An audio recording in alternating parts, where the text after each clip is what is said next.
আব্বাসের আছে বিশ্বাসের গোষ্ঠী কিনে মুই আর মোহাম্মদ এই জায়গায় আমরা পরীক্ষা করবার রাখছি না তুমি লোকাল পরীক্ষা করবার রাখছি কত বড় আমানত নাকি রে ভাই তুই কত আমানত দুজন থাকলে তুই কত আমানত দুজন একসাথে আইতো না হ্যাঁ দুজন একসাথে না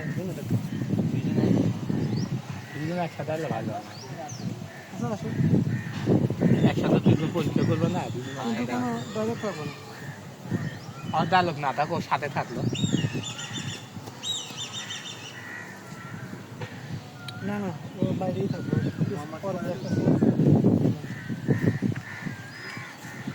এই যে আমাদের ক্যামেরাম্যান আপনারা সবাই দেখে আসবেন রংপুর কমেডি স্কট সবাই চ্যানেলটা দেখে সাবস্ক্রাইব করবেন সবাই বেশি বেশি দেখবেন রংপুর কমেডি স্কট আমাদের ভিডিও চলছে ক্যামেরাম্যান রেডি হয়ে গেছে ওদিকে আরে আমরা